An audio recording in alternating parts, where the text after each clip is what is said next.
Union 3. And we have a very esteemed panel from various organizations, international organizations, and grassroots organizations, and also governments.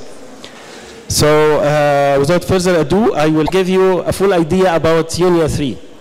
And we have a very esteemed panel from various organizations, international organizations, and grassroots organizations, and also governments. So without further ado, I will just ask the panel just to briefly introduce themselves to yourself, just the name, organization, and one sentence about the experience. Good morning. Good morning. That sounds better. My name is Priscilla Chapa from Women Environmental Program, Nigeria.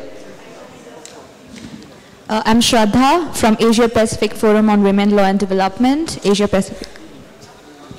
I'm Yahya, I'm representing ITC. I'm Olga Sparanska, I represent the International Persistent Organic Pollutants Elimination Network and EcoAccord. Good morning, I'm Carlos Martinovella, I'm the Deputy Secretary of the PRS Secretariat. Alors bonjour, je suis le canard boiteux de la Réunion. Celui qui a besoin d'être traduit, puisque je vais parler en français. Je suis Moustapha Mbaye et je représente la région le département de Saint-Louis, au nord du Sénégal.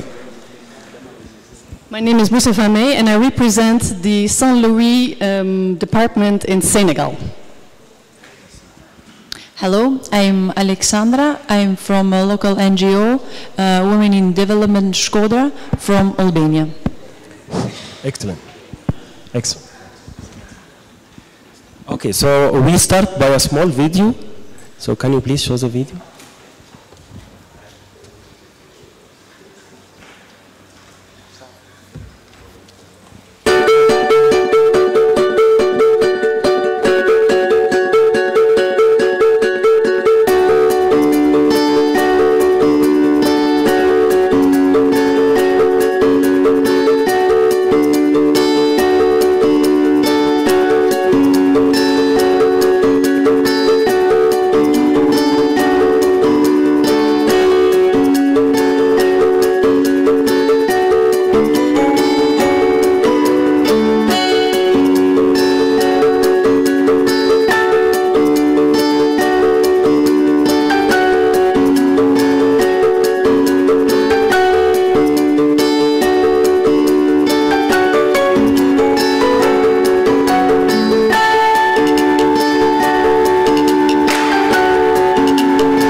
We are going to our first speaker, and for this round I will ask each speaker to speak about the key issues, key concern regarding the theme.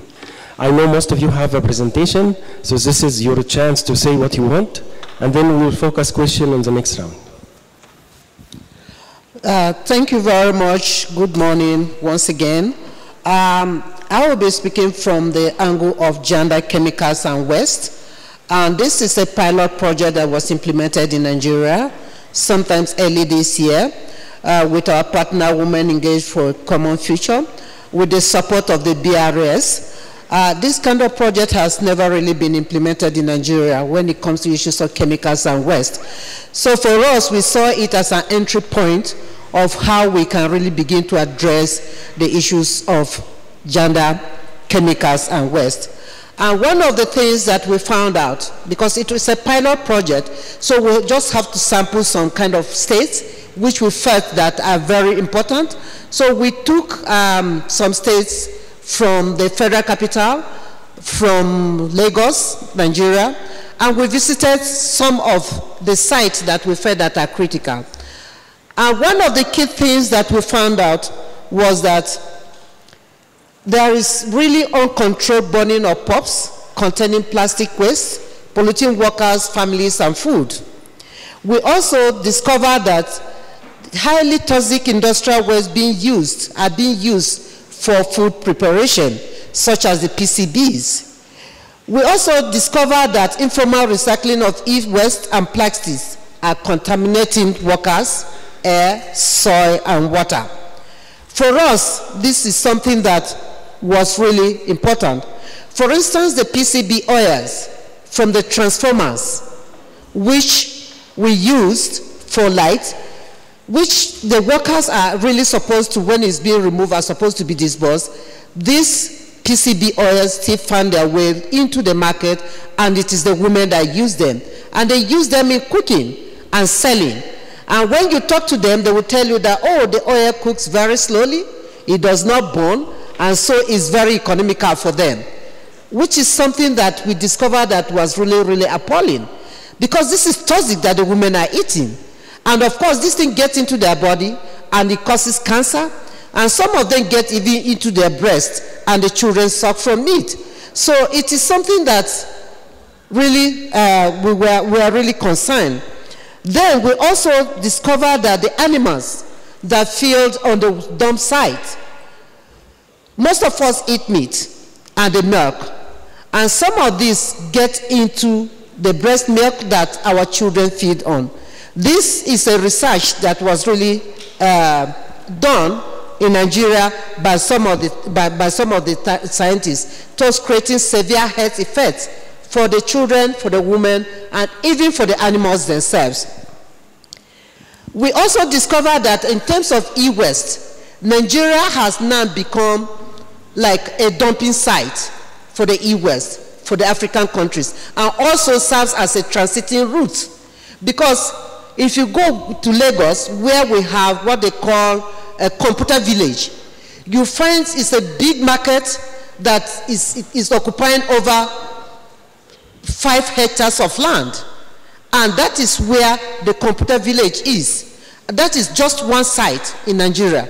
And if you go there, you discover that most of the computers that found themselves or found their ways, such as not just computers, refrigerators, air conditioners, found their ways into Lagos and into this computer market, and are also being used to transport to other African countries. But what is our concern? Our concern has to do with the gender issues.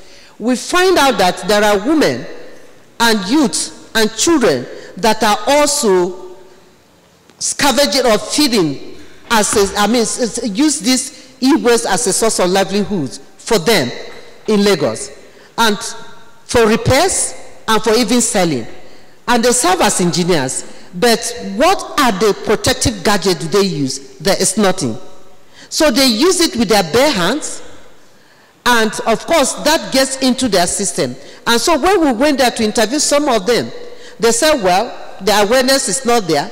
They don't know how bad that thing is. So all they want to know is that they want to feed on this. They use this as a source of livelihood for them to survive. But the one that really applauds us is that there is little or no sensitization, awareness about this and the gender. So when we got there yesterday, Helda spoke very passionately about what is happening about chemicals and waste. And she talked about even agricultural waste. She talked about the waste from the hospitals. She talked several things. These are the things that are affecting the gender question. Unfortunately, apart from the BRS, which is kind of a pilot project that I just started, we have not really seen in Nigeria where projects are really focused on addressing the questions of gender and chemicals. So for us, we felt that this is an area, indeed an entry point to begin to address some of those issues.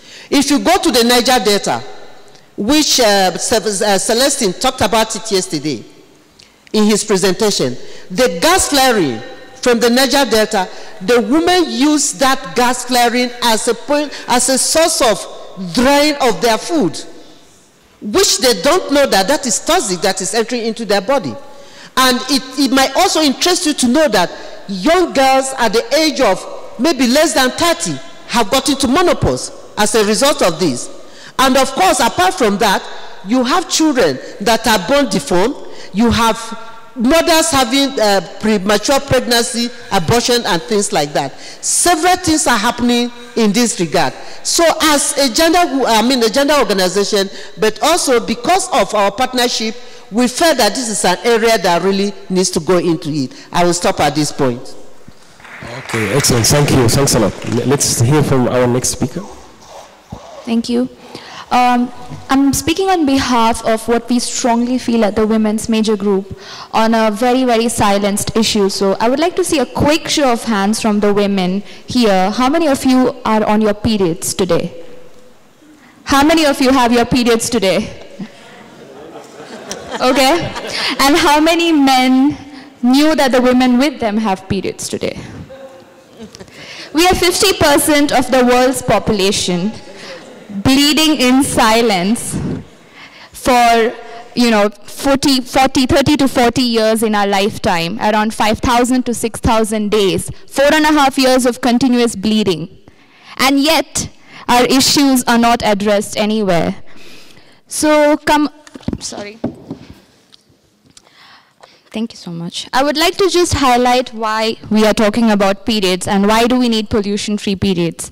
The commercially available sanitary napkins or any product to manage your periods is made of polypropylene, polyethylene, and superabsorbent polymers. And there was a recent world conference about business and industries who are in superabsorbent polymers, saying how developing countries are a huge market to push out superabsorbent polymers. Because, of course, we are all bleeding every month. It's not going to run out. We're not going to get out of periods industry. And we see that the current products are heavily, why have you ever wondered why your products are white? Because it's heavily bleached. So there's chlorine and the possible risk of dioxin when burned. We have 5% of wood pulp in our sanitary products, which may come from highly pesticide-based forests or commercial forestry. So we don't know if there are additional chemicals. And with all these nuances in technology that somehow needs to be in our sanitary napkins, I don't know why we have so much advanced technology to have superabsorbents, to have fragrance. It's more mixed cocktail of chemicals. And the funny thing is, patent laws and all such industrial provisions keep these corporations from even disclosing what chemicals are being put into these sanitary pads. So every month for 5 days, we have a toxic cocktail in our vaginas, which is also a very sensitive area which absorbs chemicals right into our reproductive system. And we are 50% of the world's population bleeding in silence with chemicals. And this is the usage. Now, local governments, I don't know if there are representatives from the local governments, face immense issue when it comes to disposal of sanitary waste.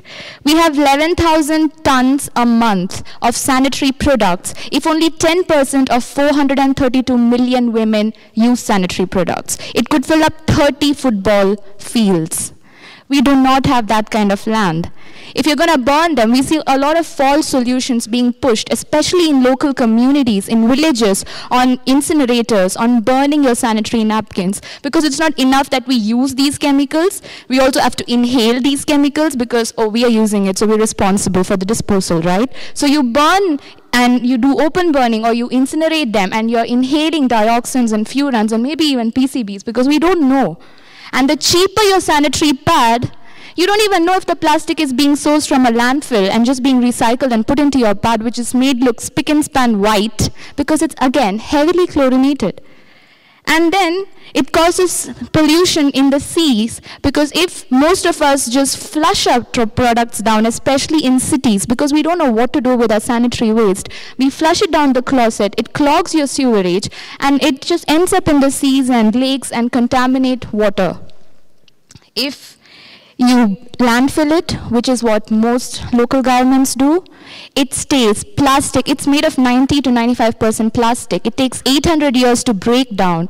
It keeps absorbing everything else in the landfill, and it contaminates your groundwater and your soil. So we have fresh water, sea, marine pollution, groundwater, we have soil pollution, and we have air pollution. This is cross-cutting. And we are not talking about this because menstruation is such a hush-hush topic. We're still ashamed to talk about our bodily function, let alone talk about solutions, about why is this being commodified, being taxed at 5 to 15%. Only 4 major corporations produce 80% of the world's sanitary products. It's Unilever, Procter & Gamble, Johnson & Johnson, and Kimberly-Clark. Every country has, and of course, the health of the sanitation and sewerage workers. In India, we saw the death of around 300 sanitation workers in the last 1 year because they have to go down these manholes. They often contract HIV and other diseases because the menstrual blood lies in the sewerage for days and days, and it's a violation of human rights, and most of these sewerage workers are from oppressed communities. So here is an issue that is cross-cutting as what we all love to work on, and yet we are still not talking about solutions, and we just bleed in silence. So this is what we are bringing today.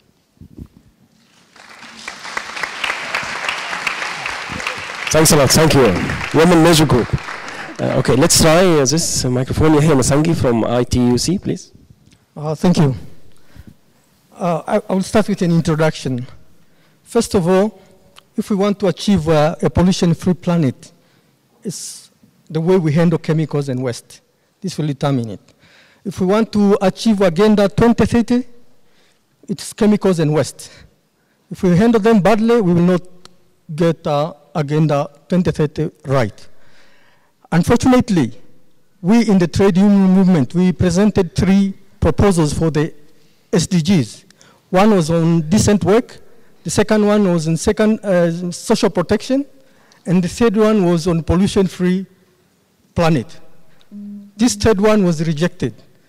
If we wanted to achieve it now, we have to go back to the same people who rejected it to talk with them. So we need to look how we can convince them this time, because it was rejected.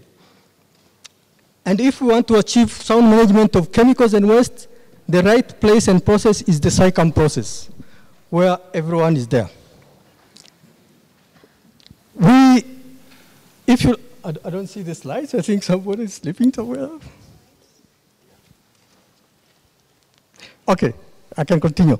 Because of that, it was rejected. Chemicals and waste are scattered all over the 17 SDGs. And it is very difficult for governments, countries to develop national targets and goals for them because they're scattered everywhere. But we in the trade union movement have our special needs if we want to achieve this toxic-free planet. First of all, we have to look into financial issues. And we have to look at additional finance and accessibility of finance to all stakeholders. Because we have seen the trend now is to shift financial system from a multi-stakeholder approach to a government approach. They are no longer accessible to civil society, and we don't think this is the right way to go. But we also need to define the role of the industry, because it's the industry which produces chemicals. And yesterday, people talked about extended producer responsibility. We have this in SICAM for almost 10 years now, and we have not achieved much. So if we wanted to achieve in this agenda now, we need to look afresh how we can engage the industry. I think the will is there, but we need to look at different mechanisms. We also need to look at the banning and phasing out of the most toxic chemicals. We cannot talk about achieving a pollution-free planet if the same people are still manufacturing and producing the highly hazardous chemicals. It will be very counterproductive, and it cannot happen. The next thing that needs to be taken into account is information exchange. How people can interpret labels, how people can interpret materials safety data sheets.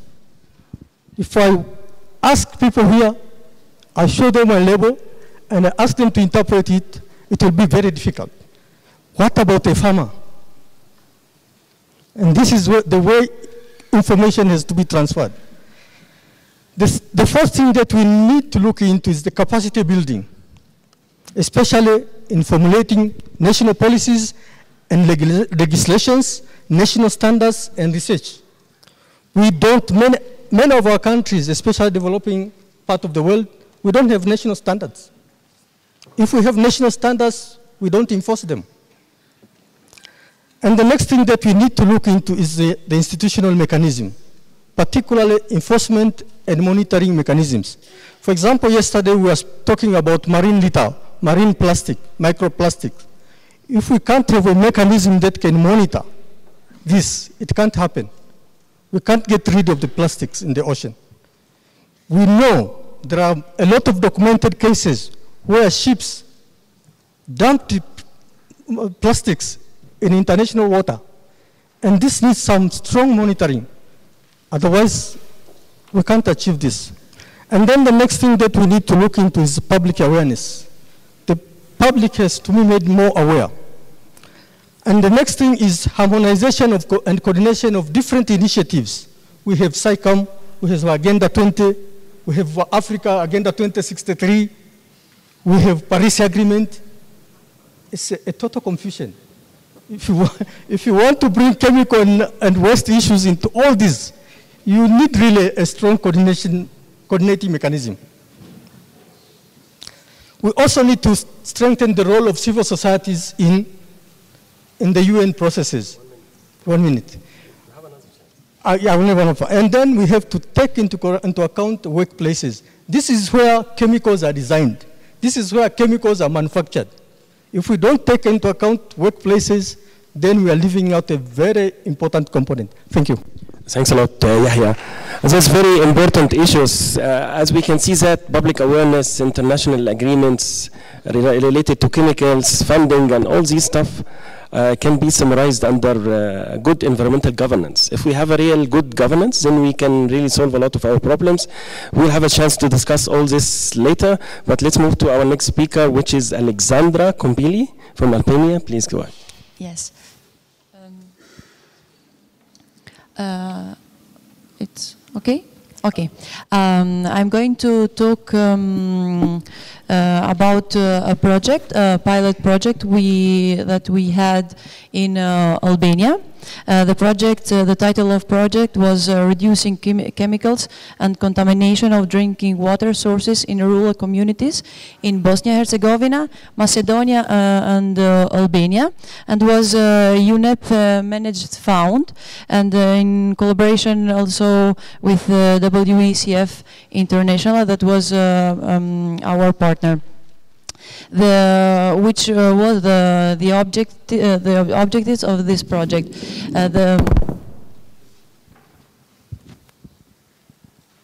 The project, it aims to reduce the pollution of land and water resources, recycling of organic matter, safe reuse in agriculture, and reducing of synthetic fertilizers. Other aims, it was production of organic fertilizers, composting, and treatment of waste water. As I say, this was a pilot project, an EcoSan toilet and eco waste water filter in Daragat. Daragat is a small village near Shkodra. Shkodra is in the north of Albania. That we did in Albania, but now we was in Nairobi, and that my presentation is to say that we should include into the African resolution on wastewater, EcoSan composting, ecological wastewater filters, and only works if eliminate chemicals and waste at the source. We start with a local action, and then we go to we went to the global action, because I was part of the youth delegate of WECF in Ostrava in Czech Republic in June 2017. At first, at the beginning of this session, you saw the video. I was part of the video. video, and most of the video was from Albania, because Albania have a lot of problem with wasting water, wasting marine pollution, every kind of waste there you can find in Albania. This is not so positive for us. And in Ostrava we made an advocacy regional policy process on environment and health. What we did in Ostrava, we did 6 interventions, and this photo, I mean this photo, as you see. I made a position paper, advocacy points, don't recycle harmful chemicals, access to water and sanitation, and other outreach works, 3 videos. The first video that you saw, a tweetathon, 8 infographics, and this is one of, as you can see, this is one of the infographics, zero waste period, easy way to find sustainable alternatives that my colleagues talk very well about this. 2 blogs and 3 interviews. There is 2 different infographics about gender and waste and think before you drink. The impact, what was the impact of this campaign? We had 500,000 impressions, which was more than the official conference accounts. And now, we need the global transformation, and it's not so easy if my government is not here. So, let's make sure we start already taking steps where we can, and setting our own priorities, local, Roma, women, youth, and school curriculum. And I need to show you another video that was made from my colleague. She worked in Macedonia. She studied in Macedonia. She is 70 years old, and her challenges was to find sustainable menstrual hygiene materials, and is the same situation in Albania.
Just gotten back from my local pharmacy trying to get hold of menstrual cups, and they told me that if I want to get menstrual cups, since they are unavailable here, I would have to go either to Belgrade or to Bulgaria.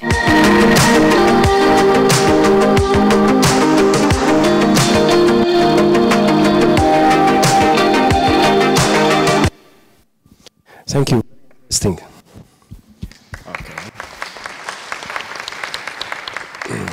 And now we'll move to our next speaker, Olga from Russia. Please go.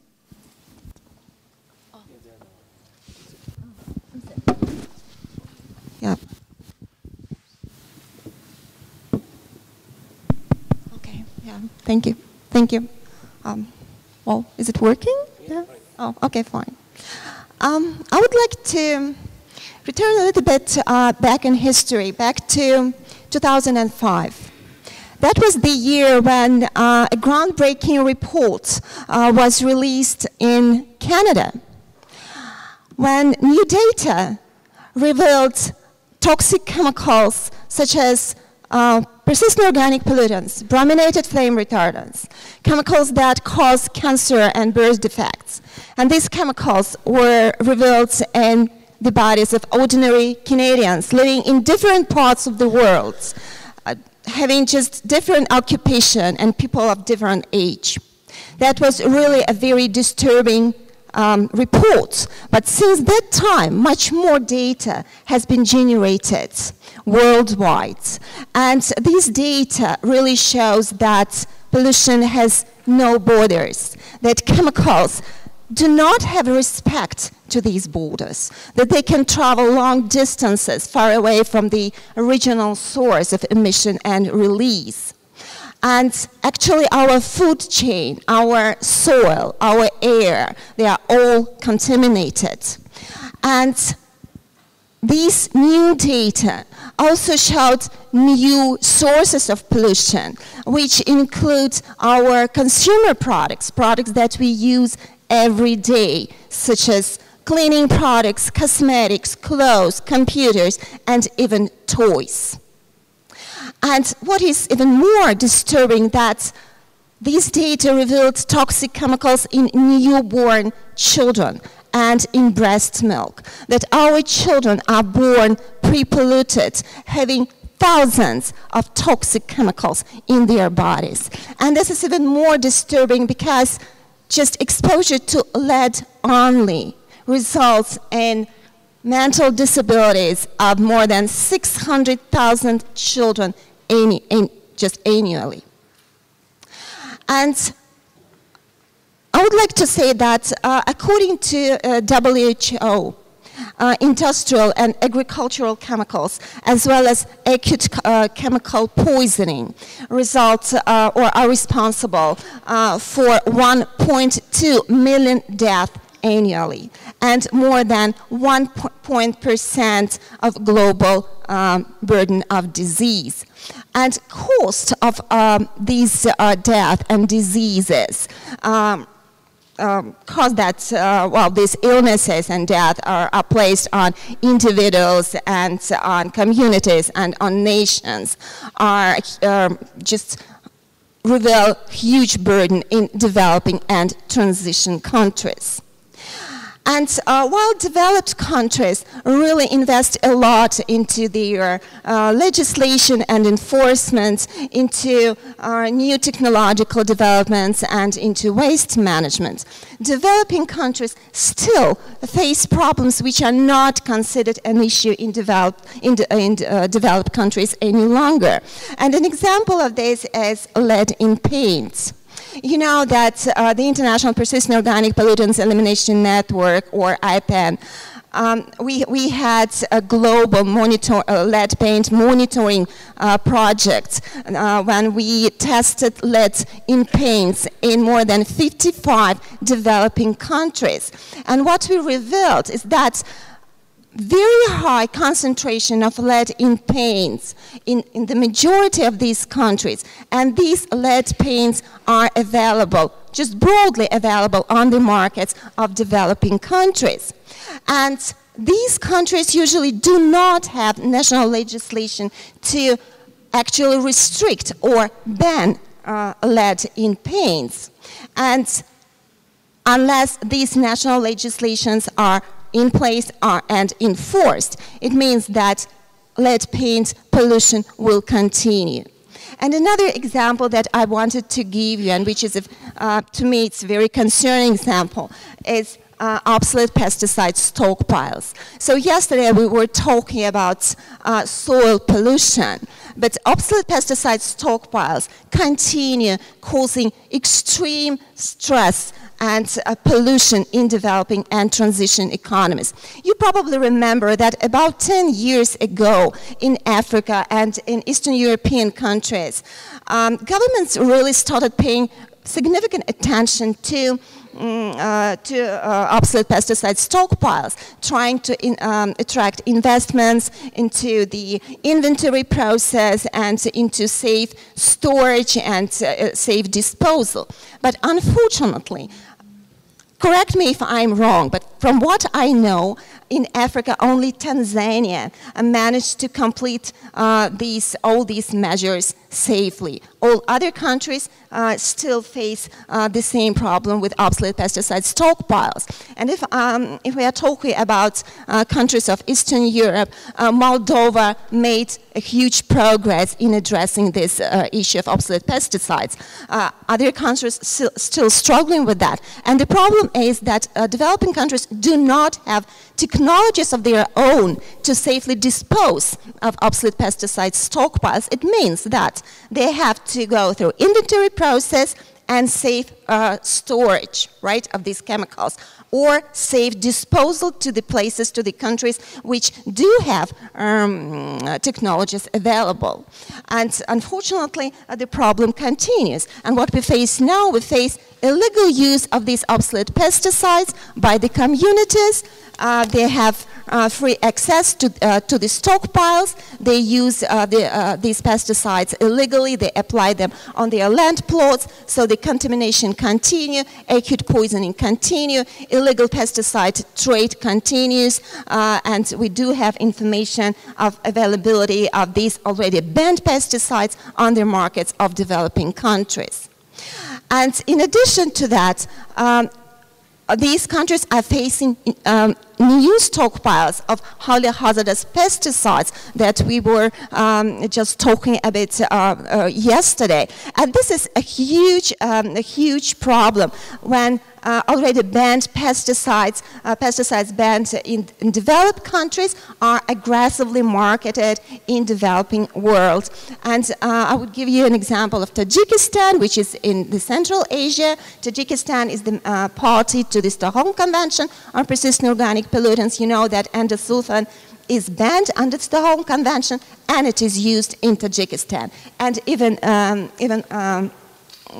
worse, there are consultants coming from developed countries and, as I said, aggressively promote the use of highly hazardous pesticides in Tajikistan, just noting that without these pesticides you will not be able to sustain your agriculture. So these are really very disturbing examples. Just 1 minute. I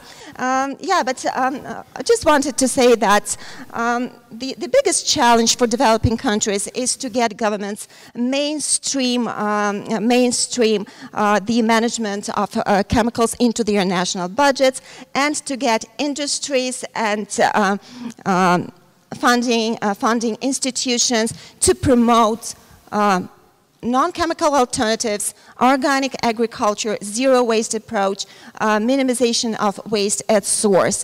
And for example, developed countries promote circular economy, which is really very important for developing countries as well. But we need to keep in mind that it should be really non-toxic circular economy that is focused on non-toxic recycling. Because recycling of products containing toxic and already banned chemicals will result in their circulation in new products, and this circle will continue, and we will continue the pollution. So thank you. Thank you, Olga. Very important issues. And if I may take only one point, like technology transfer for developing countries, I think maybe we think all together about including a recommendation in one of the resolution about how we best transfer technology, green technology, to developing country. But let's leave this for now and move to our next speaker, which is Carlos Martin, Deputy Executive Secretary of Basel, Rotterdam and Stockholm Convention. The floor is yours. Thank you very much. I think I have some slides. There. Yes. Next slides for... I can control from here, I guess. No. Yeah. Here we are. Well, first of all, thank you very much to UN Environment and to the global stakeholders and major groups forum for this opportunity to be here today with you. As I said before, my name is Carlos Martinez. I'm working as Deputy Secretary to the, you heard several times, BRS Secretariat. I don't know how many of you are aware or conversant with these acronyms. Is the Basel, Rotterdam, and Stockholm Conventions. Those are three legally binding instruments. The first one, the Basel Convention, is dealing with waste, hazardous waste in particular, but not exclusively. The Rotterdam Convention is dealing with prior informed consent procedures for chemicals, and the Stockholm Convention is dealing with hazardous chemicals and pesticides. So we have, as every legally binding treaty, our conference of the parties. The last time we had this was in May this year. We have the three running in parallel, and this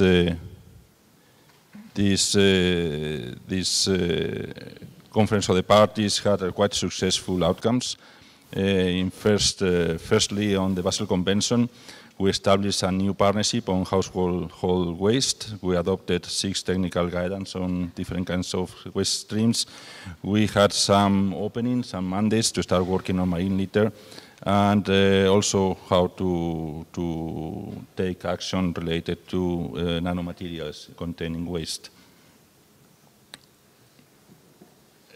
Under the Basel Convention, there were three new chemicals, including Annex 3, and we established a working group dealing with the effectiveness of the convention. And that links, what I'm going to say sometimes links very much to what we heard today from other speakers. We are seeing some implementation problems, as has been pointed out here. And one of the problems that we, in the conventions, we didn't have yet our own implementation mechanism in place and compliance. And the Rotterdam, there were difficult discussions. It's not yet there. And the Stockholm Convention, there was a bit more progress, more opening. So there's still a lot of things to be done. It's not just the decision-making processes at the multilateral level, but when it comes to action on the ground, it's still a lot of work to be done. Also, we can see in some cases, in particular under the Stockholm Convention, how the levels of some chemicals in bodies in the last 10 years are decreasing. So that shows that the convention is having some teeth, and just following our biometric and biomonitoring programs, we can ascertain that there is some progress being made. And the Stockholm Convention, we included 2 new chemicals in the convention and undertook some work on the effectiveness of the convention.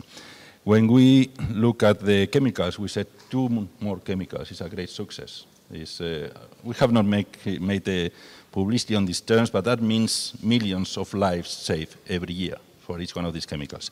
The chemicals we are dealing with are really dangerous, are really nasty. They are almost everywhere. To give you one example, we have our scientific body meeting recently in Rome. And one of the chemicals they are recommended to be included in the next conference of the parties is almost everywhere. It's in frying pans, in anti-stick surfaces, with waterproof coats, on carpets, on foams for anti-fire foams.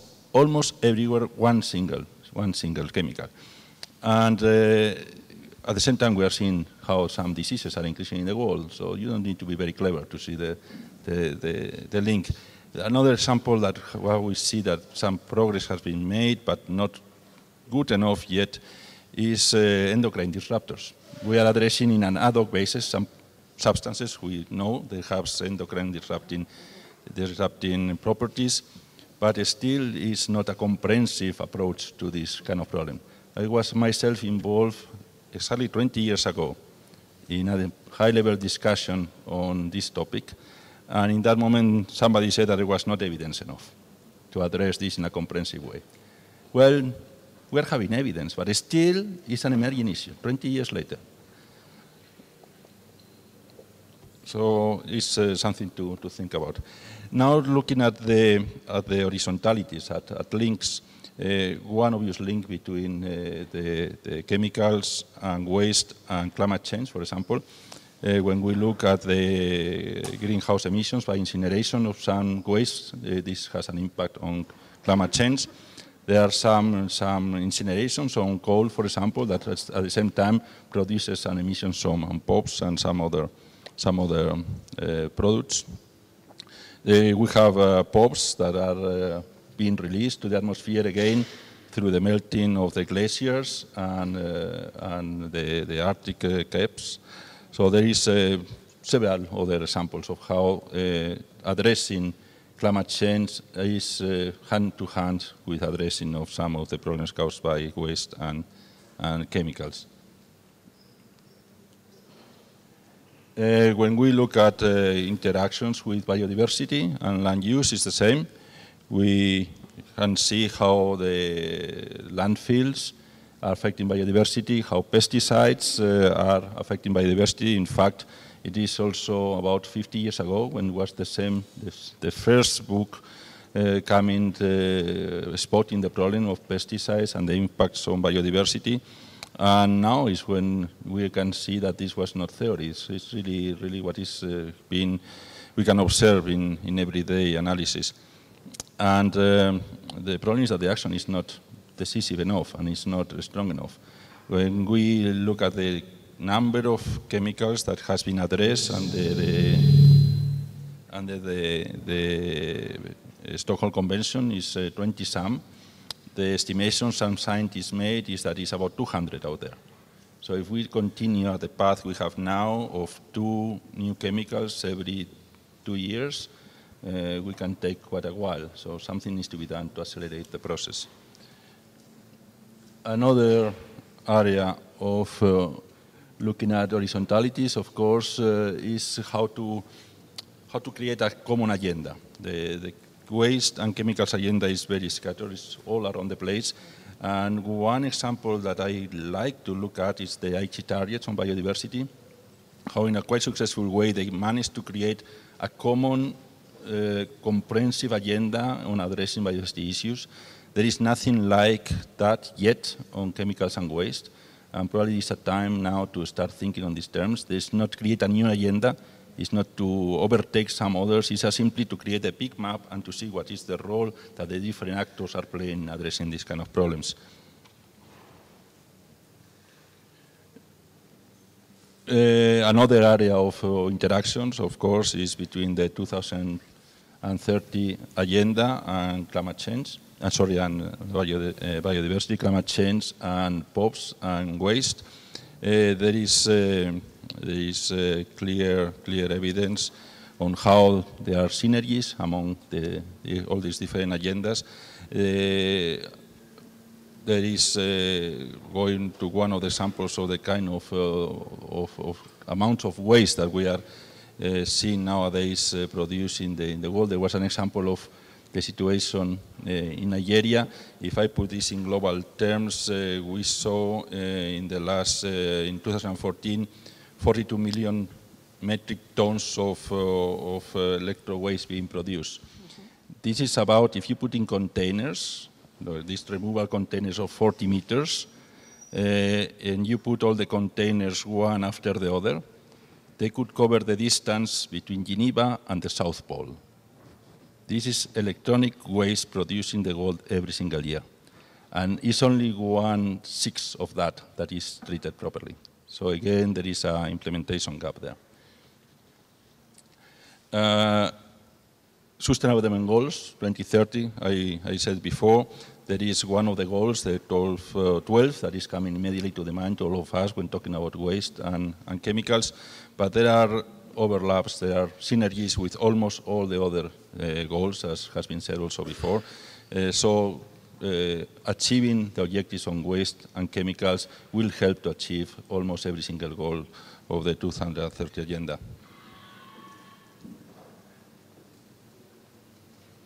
perhaps to add that there is not just a matter of big political action, it's also what all of us can do in separating waste, in making conscious buying.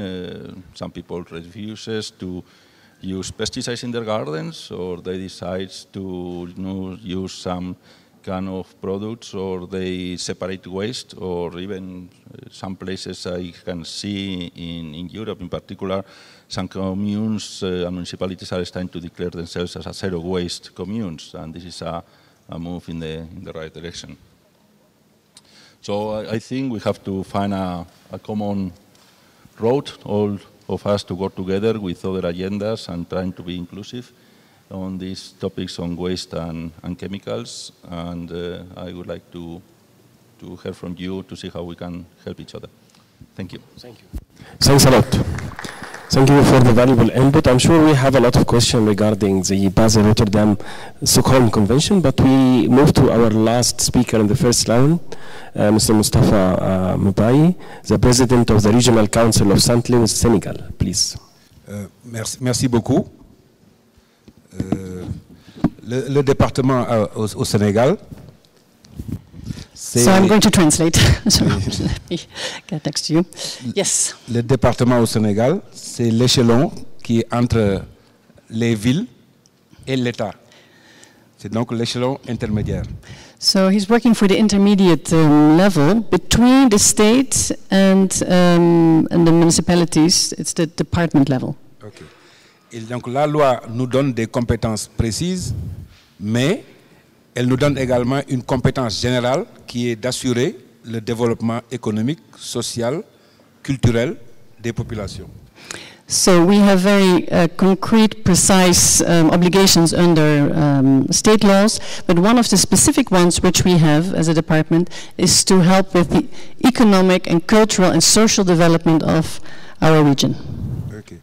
Alors aujourd'hui, nous sommes venus ici très clairement vous parler de la gestion des déchets, des ordures ménagères dans notre département, la situation telle que nous sommes confrontés, à laquelle nous sommes confrontés. So today I came to talk to you about a very specific problem and challenge of managing waste. Voilà. Donc déjà dire qu'il y a, nous sommes confrontés à deux catégories, les déchets liquides et les déchets solides. We have two types of waste. Liquid waste and solid waste. Les déchets liquides, évidemment, ce n'est pas de la compétence, ce n'est pas une compétence transférée, c'est du ressort de l'État. Donc, à part pousser un peu à la résolution, ça ne nous regarde pas vraiment au plan strictement légal. So, under state law, we are not responsible for liquid waste. Nous sommes plutôt responsables des déchets solides. So, we are responsible for solid waste. Alors, la situation, c'est que le département de Saint-Louis, c'est 5 communes, dont une Saint-Louis, la capitale, qui a 90% de la population. So we have 5 municipalities in our department of St. Louis, including the capital, St. Louis, which has about 80% of the population. Et qui produit 80 tonnes d'ordures ménagères jour. And every day we produce 80 tons of solid municipal waste, every day. Voilà. Et pour les 4 autres communes, il n'y a aucun système. Pour les 4 autres communes, il n'y a aucun système de gestion des ordures ménagères. And the other 4 municipalities have not any type of municipal waste management for solid waste. Les populations se contentent donc de rejeter les déchets à la périphérie de la ville. And so what the population, the 4 municipalities do is that they throw the waste just over the borders of the municipality. Et pour maintenant la ville de Saint-Louis qui produit d'abord 90% de la population et le maximum de déchets, le système de gestion des ordures ménagères, donc la collecte et l'élimination des déchets, laisse beaucoup à désirer, n'est pas vraiment performant. So our solid waste management system is not yet completely performant. We still have many things which can be improved, despite the fact that we have such a high production of waste by the 80% of the people of the department living in the city. Et concrètement, cela se traduit sur le terrain par d'abord la prolifération des déchets plastiques, beaucoup dans l'atmosphère. So we have a proliferation of plastic waste all around in the environment. la pollution de la nappe phréatique par pénétration, évidemment, de la nappe phréatique. And the pollution of our groundwater sources by entering into the groundwater. Les conséquences également sur la flore et la faune, les animaux et sur la végétation. And it's also bad for our animals and plants. La perte également de terres cultivables pour l'agriculture. And it's also destroying our cultivatable soils for agriculture. Sans compter maintenant évidemment les poussières et le manque de visibilité quand il y a un peu de vent, etc. à cause de tous les déchets. And it's causing pollution of the air as well. Alors ça se traduit pour les populations en termes d'abord économiques, parce que effectivement quand les terres agricoles disponibles sont moins nombreuses, les performances agricoles sont moins bonnes. So this waste problem has an immediate impact on our economy. Mais surtout en termes de santé publique. But also, especially in terms of health, public health. Voilà, parce que ce qu'on constate, c'est une augmentation importante de certaines maladies comme les infections respiratoires. So what we have noticed is a strong increase of respiratory diseases, for example. Les diarrhées, le paludisme, les dermatoses, bref, énormément. And other types of diseases, also skin diseases, etc. Voilà. Donc nous, en tant qu'autorité politique, parce que ça aussi c'est une de nos spécificités, nous sommes ici grâce à la Fondation Conrad Adenauer, mais également au réseau auquel nous appartenons, pour représenter les territoires. Nous sommes des autorités politiques qui représentons les territoires et qui voulons faire entendre la voix de ces territoires, justement, dans une enceinte pareille. So for us, as representatives of regional authorities and the regional major group, it's very important that our voices and the challenges we have is also heard in this global forum. Alors justement, peut-être que tout à l'heure, dans la seconde partie du débat, nous aurons l'occasion de voir en présence, parce que dans nos pays, disons-le, en tout cas à Saint-Louis, la société civile n'est pas encore vraiment organisée. À part les récriminations des populations, il n'y a pas de système organisé de société civile pour porter ces revendications. So in our department, we don't have yet a very strong civil society who can really push for improvements and changes. Voilà. Alors peut-être que tout à l'heure, dans un second tour, nous aurons l'occasion de faire un témoignage sur la façon dont nous vivons ces difficultés et sur la façon dont nous essayons de faire face pour résoudre les problèmes que nous avons évoqués tout à l'heure. So I'll be very happy in the second part of the discussion to contribute with some more examples of the challenges which we face. Thank you very much.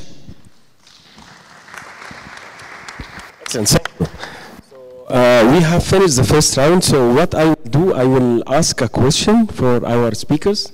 I would like to have a brief answer. I give you like 6 minutes each, so this time maybe 3 minutes. But at the same time, so I would like to engage as many people as possible. So I will have 3 questions.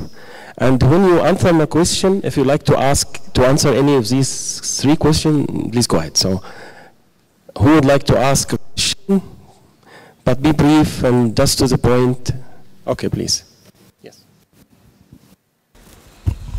Thank you very much. My name is Lydia Midzi. I'm from Zimbabwe. My question is directed to the SAO and the Basel Convention. I would like to ask, in terms of the conventions, the monitoring of the conventions, how are African countries comparing to the conventions, and what are the best practices that we can learn? As you know, in Zimbabwe we are having some change. And my organization, we have recently been accredited by UN. So I would like to know what we can learn from what we have done so far, and what are the shortfalls in some of our countries in managing the chemical waste. Okay, pollution. This is from America. No, not now. Let's take another 2 questions, please. Thank you. My name is Emmanuel from Ghana. And I can't sit down when e-waste has been mentioned. We must know, or we know, that in Africa, Ghana has the 2nd largest market of e-waste, and we are second to Nigeria. and then Ethiopia comes after us. Now, last year, Ghana followed the principles of the Stockholm Convention by disposing of PCBs. Now, to the BRS man, may I still suggest, if possible, whilst we're waiting for technology transfer to treat waste, electronic waste in Africa, if we could still go back by taking the e-waste back to the developed nations for disposal and treatment. Thank you. Okay. Last question for this last one.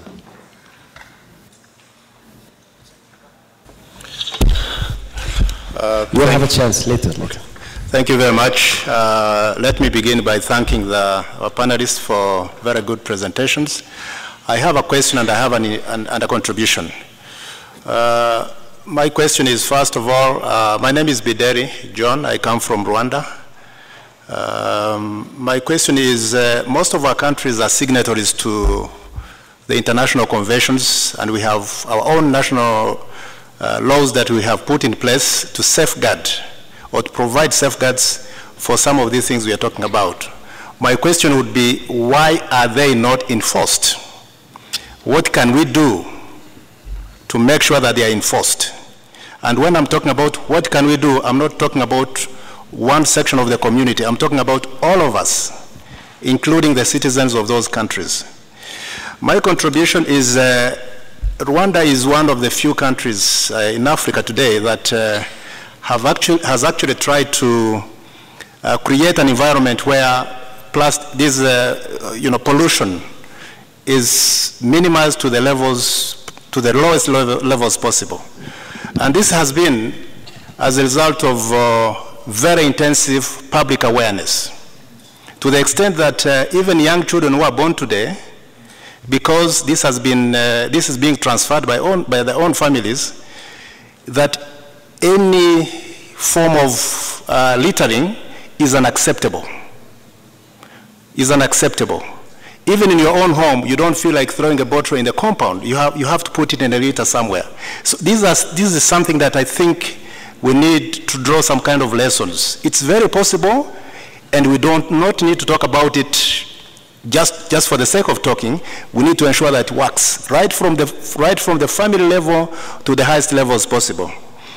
The other important lesson that we can learn is that laws have been formulated. In Rwanda, laws related to pollution are actually enforced to the extent that all the stakeholders are involved, including the police, the military, and so on.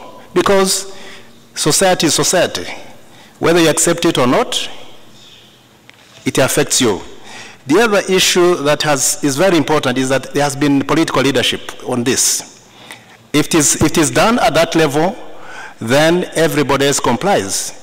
If you say today and you don't do it tomorrow, it never works. So this is very important. And then the other issues are small initiatives which take place at community level. In schools, in public places, you find litter bins where you can throw your bottle. And this has been a way of saying, if you can't do this, then you litter everywhere. And of course, finally, if you allow me, is that there are very small initiatives in every, in communities within the city, where companies have been encouraged to collect, garbage and taking it to the public garbage collection centers. And this has become also a business for the people that are engaging in that. Okay. Thank you. That has been my contribution. Thank you. So we have this comment and question, but also I have the second question in second round. So in your experience, how you have communities, civil societies, and maybe also other sectors like business, academia, media, and so on, doing in your region or in your country in addressing the chemicals and waste issues. If you have specific examples, also cite. So I will give 3 minutes for each. We start the round by Priscilla again. In Nigeria, for instance, we have a network of civil society organizations that are dealing with the issues of chemicals. But of course, the issue of capacity is also there. There are very few organizations that are working in this area. And Nigeria is such a big country with very few organizations that are addressing the issues of chemicals. You can be rest assured that the messages or even the awareness is not very much there. So yes, there are organizations and civil society organizations that are dealing with these issues. But the challenge is that we need to be more proactive. We need to be able to also engage the government more actively, including the business communities, so that this issue and especially awareness can be spread to all the regions of the country. So for the last 2 years, we've been having intense community campaigns like Period of Change, Green the Red, and globally we are also seeing a rise in tax-free tampons campaigns, which are asking for governments to take off the tax from menstrual hygiene products. But what we have realized, it's a classic catch-22 for sustainability advocates and women's rights groups, because menstrual hygiene products still have a problem of accessibility in a lot of communities. Women don't have access to these products. So when you talk about taxing the products, it makes them more expensive. But we also see that if you don't tax in terms of disposal, you see that countries just keep pumping out cheap plastic products. So currently we are still in process. We are having campaigns at multiple levels. We are trying to get health standards compliance from and disclosure from companies, but it's all community and citizen based. So we are using social media, we are taking to the streets, we are demanding governments to come up with stricter health and disposal regulations for menstrual hygiene products. Yeah. Okay, to respond the question from my colleague from Rwanda, why we have so many conventions and things are not happening. I have 3 reasons. First of all, I believe there are parties which don't want to appear bad in international meetings. They ratify just to look good. When they go back, they don't take this seriously. That's one reason. But the second reason is we, as actors, civil society, we don't play our part very well. Because we are supposed to ask our governments, you signed this document in Geneva or wherever, why are you not domesticating it? Why are you not taking it to parliament? So we also contribute to the problem. But the third problem is finance. To implement these conventions, you need finance. And our countries do not have enough finance to implement a variety of conventions. Those are my 3 reasons. Yeah, but how we come to innovative finance? What are the sources of new or innovative? This also. Yeah, governments can create, there is international funding, but also governments can create revenue, specific revenue. They can tax things to get money to run these conventions. That is possible because we see when we have elections, there is money. Mm-hmm. But to respond to your question, again, example of a cooperation between industry and all stakeholders, I have one example, and the Kenyans might know this. It is on the flower sector. It is called Fair Flowers, Fair Plants Program. And in this program, if you go to Kenya Flower Council, you can get more information. You go to Naivasha, Flamingo, you can get more information. In this program, a producer of flowers can enter voluntarily into the program. He will undergo 2 audits per year, and these audits are being observed by representatives from NGO, from unions, from FKE, from different actors in government, Ministry of Labor. And it has worked very well. After that inspection, if he meets all the social and environmental conditions, there are social and environmental commissions, there is an international code for production of flowers. You can go to the website and you get it. It has social and environmental standards. If he satisfies these provisions, he gets a label. And this label can allow him to sell in Europe.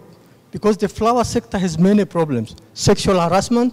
When you enjoy Easter in Europe, you need more flowers during Mother's Day, during Valentine's Day. That's the time the workers in Naivasha face a very high risk of sexual abuse. All these are in the code. So this is one example which it has worked very well with the industry, with everybody. Okay, thank you. So IPAN represents more than 500 organizations from more than 100 countries. So you can imagine that we do have lots of successes at the national and at the ground and at the community levels. But I would like to highlight just two of them. For example, in the Philippines, our participating organization, Eco Waste Coalition, achieved tremendous success in the Philippines by just on the elimination of lead paint. And they achieved this success on two levels, both at the governmental level when the legislation was developed and approved, and at the industry level where several national paint producers just became certified as lead-free paint producers. And another example that I wanted to highlight here, I have already mentioned endosulfan, but endosulfan, the problems with the endosulfan were highlighted in India at the community level, where our participating organizations actually collected data on endosulfan health effects. And this data was communicated by IPAN participating organizations at the international level at the Stockholm Convention on Persistent Organic Pollutants, and as a result, endosulfan is listed under this convention. So I think that these are two amazing, actually amazing examples of what we do. Thanks. Thank you. Perhaps to answer some few direct questions that I have from some of the colleagues in the room about the national reporting. The member states has an obligation of national reporting under the three conventions. We know that some member states are not on time. This may be because the work implied in collecting information and to prepare the reports. Trying to decrease this burden, we are now starting a project with the support of the EF and in collaboration with our colleagues of UN Environment to prepare an online reporting system that we hope that will be ready soon and will make life easier for those who have to prepare the national reports. The other aspect of the report is how far you go more than simply the procedural report. You are saying what are the regulations you have in place, how you respond to each one of the articles, and this how you report on the actual impacts of the ground. We are now also developing a model on how to correlate the national plans, the national reporting, and the reality on the ground, using indicators that at the same time will be used for the indicators for the 2030 agenda. But this is, as I said, is a work in progress in this moment. There was another question about exports of some countries, developed countries to developing countries. If it's the exporter, if the exporter is a party to the convention, it's an infraction of the convention. So it should be notified to us. If he's not a party and is signatory, then it's another level. If he's not a non-party and non-signatory, then we have a problem. Basically, the countries that are parties to the convention know that the hazardous waste shall not be exported. So not as imports should be allowed. So it's a matter of how each country is able to control their own borders, and probably this is beyond what is a problem of waste. But we, from the Secretariat, try to help. We are not an enforcing agency, so we cannot take control of the borders of countries. But what we can do is working with our colleagues in Interpol and other international agencies, trying to identify what are the mafias and the operators that are making this a very large scale. There's another question about the law formulation and linking this to technical assistance. Of course, law formulation is an important part of technical assistance. We need to do, we don't have funds in our core fund in our trust fund for doing so. So if any country is interested on obtaining our advice on how to develop national legislation frameworks, we are ready to try to work together to look for some funds. And one of the opportunities, and not only for this lawmaking, but also for all the implementation of the convention, is the gap between resources and available and resources that are required. There is an estimation of about 4 billion, just a bit over 4 billion, that will be required for fully implementing the conventions on the ground. And this is a figure to have very much in mind, because as we speak now, there is a meeting in Washington about the replacement of the EF that will be finalized during the next year. So those countries and organizations here who feel that there are not enough money, now is the moment to make this claim very loud and clear, because if we miss this train, it will be difficult for the coming years.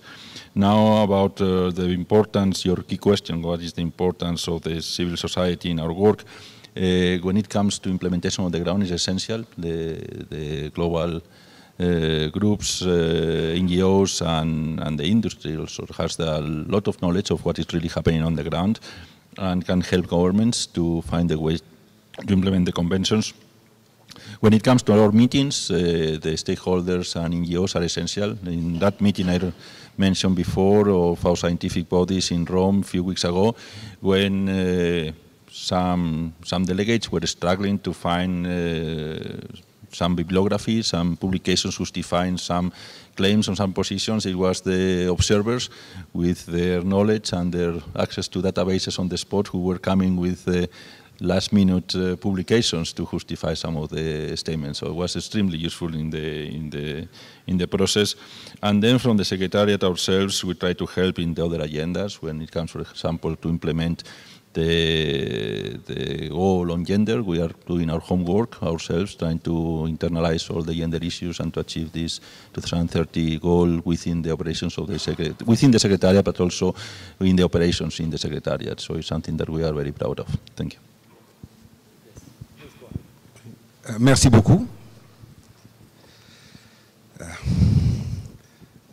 Oui, votre question nous donne l'occasion de justement aborder la question de savoir comment nous, en tant que collectivité locale, nous essayons de faire face à la situation que nous avons décrite tout à l'heure. So your question allows me to tell a bit more about how we are trying to deal with the challenges of solid waste. Okay. Donc, globalement, nous avions deux problèmes, la collecte et l'élimination. So we have two problems, collecting waste and eliminating waste. Okay. Et il faut savoir aussi qu'au Sénégal, peut-être dans beaucoup d'autres pays africains, l'État, en matière de déchets, s'occupe de la capitale, qui est un peu la vitrine du pays, et les autres collectivités territoriales sont un peu laissées à elles-mêmes. And this is the case in Senegal and maybe in other African countries as well, but our state is taking care of the waste situation in the capital because it's the showcase for the country, but the other territorial regions are left a little bit behind. Okay. Et il faut savoir aussi que ce n'est pas une compétence du département, c'est une compétence des villes, le traitement des déchets. So, and on top of that, legally, it is not our responsibility as department to deal with the solid waste. It should be the municipalities to deal with it. But oui, justement. Merci pour la transition. Mais justement, donc la question c'était de savoir comment aider ces villes qui n'ont pas beaucoup de moyens à faire face à la question de la gestion des déchets. So how do we help these municipalities who have very low budgets to deal with this challenge of solid waste? Bon. À Saint-Louis, qui est la capitale, comme on a dit, et qui a 90% de la population, on a trouvé un système de collecte mixte, c'est-à-dire pour les grands axes où des grands véhicules, des moins lourds logistiques peuvent accéder, la ville s'en occupe par une régie, la ville, la municipalité s'en occupe. Et maintenant, pour tous les quartiers périphériques qui sont les plus nombreux, et malheureusement où les rues sont étroites ou accidentées, où les véhicules ne peuvent pas accéder, on a créé un système de GIE pour organiser les populations elles-mêmes à s'organiser elles-mêmes pour procéder à la collecte des déchets par des charrettes tirées par des chevaux ou tirées par des animaux de façon générale. So very interesting. So for the city center, the municipality has now a waste collection system with trucks. But for the periphery, which is more the poorer regions with the small streets where cars don't even enter, they have helped to support community-run waste collection schemes where they use other means like whatever they're called, well, smaller transportation to collect the waste. Yes. Maintenant, la question est, une fois qu'on a collecté ces ordures chaque jour, qu'est-ce qu'il faut, qu'est-ce qu'on en fait? So once we have collected the waste, what do we do with it? Alors, parce que jusqu'ici, on avait deux phénomènes. La première chose, c'est que les gens collectent les déchets et ils vont, quand personne ne voit, ils jettent ça là-bas et s'en vont. Donc, ça entraîne une multiplication des décharges sauvages. So we have seen increase of informal landfills. Voilà. Mais aussi, il s'est développé progressivement aussi un business sur les déchets. Par exemple, les populations les plus démunies, les plus pauvres, avaient tendance à acheter ces déchets pour venir combler les zones où on ne doit pas construire normalement, non edificandi, pour combler ces zones afin de pouvoir habiter dessus, donc habiter sur les déchets. So another thing we've seen is that some of the poorest community members have been buying the waste for construction sites to create the foundations on which they then build settlements, which is of course a very unsafe situation. Ouais, donc ce qui posait tout de suite de façon urgente la question de mettre sur pied un centre d'enfouissement technique. And so we've had to set up a technical waste containment site. Voilà. Et malheureusement, la ville de Saint-Louis, qui produit 90% des déchets, est une île. Et elle n'a pas 1 mètre carré disponible pour ce genre d'installation. And since our city of Saint Louis is an island, we don't have space for such a waste containment site. Voilà, ce qui donc pose le problème de mettre en rapport les différentes communes, Saint-Louis, mais aussi les autres villes, pour trouver des solutions ensemble. So we have to find common solutions with the surrounding municipalities so that we can have one common solution. Justement, et dans ce cadre, une première expérience a eu lieu où la ville voisine de Saint-Louis a autorisé l'installation d'un centre d'enfouissement technique. La ville qui est à côté de Saint-Louis, collée à Saint-Louis, a autorisé la création d'un centre d'enfouissement technique sur son territoire. So we have an agreement now with one of the neighboring municipalities and they have now accepted to host this waste containment site. Oui, mais malheureusement, cette première expérience a eu des limites très rapidement parce que le centre qui était prévu, cette première expérience a eu des limites très rapidement parce que le centre qui était prévu n'a rien à voir avec le centre qui a été réalisé par la suite en termes de dimension, en termes de compétences moyens financiers, en termes de compétences humaines, en termes de compétences techniques. Bref, le projet a été sous-dimensionné et très rapidement, il a atteint ses limites. Yeah, and because of the great increase of waste, the project, when it was designed, was okay, but now it has already surpassed all the limits, technical, financial, and of capacity. Le centre a à voir avec le centre qui a été réalisé par la suite en termes de dimension, en termes de compétences moyens financiers, en termes de compétences humaines, en termes de compétences techniques. Bref, le projet a été sous-dimensionné et très rapidement, il a atteint ses limites. Yeah, and because of the great increase of waste, the project, when it was designed, was okay, but now it has already surpassed all the limits, technical, financial, and of capacity. Maintenant, le centre d'enfouissement est devenu une immense décharge. And unfortunately, this technical solid waste containment site has become an open landfill. Voilà, c'est à partir de cette situation donc que nous essayons, nous, au département de Saint-Louis, de rebâtir justement au travers de l'intercommunalité pour que toutes les 5 communes qui sont ensemble mettent leurs moyens ensemble pour avoir maintenant non pas seulement un centre d'enfouissement technique, mais vraiment, véritablement maintenant un centre de transformation des déchets pour pouvoir en faire du compost ou pouvoir en faire des énergies renouvelables, etc. Donc faire un saut qualitatif à la gestion d'enfouissement est devenu une immense décharge. And unfortunately, this technical solid waste containment site has become an open landfill. Voilà, c'est à partir de cette situation donc que nous essayons, nous, au département de Saint-Louis, de rebâtir justement au travers de l'intercommunalité pour que toutes les 5 communes qui sont ensemble mettent leurs moyens ensemble pour avoir maintenant non pas seulement un centre d'enfouissement technique, mais vraiment, véritablement maintenant un centre de transformation des déchets pour pouvoir en faire du compost ou pouvoir en faire des énergies renouvelables, etc. Donc faire un saut qualitatif à la gestion des ordures ménagères. So the lesson learned is that what we now need, and we're working on it to find our common finances, is not only a containment site, but a treatment site where we can do recycling of waste, such as composting and other waste. 1 minute. Voilà où on en est justement. Thank you very much. Okay, yeah, I see a very positive and negative aspects, but I like a lot the traditional way of collecting, because I am one of the believers that not everything can be solved by modern technology. We still need to depend upon traditional ones and traditional knowledge as well, especially in all parts of the cities and all that.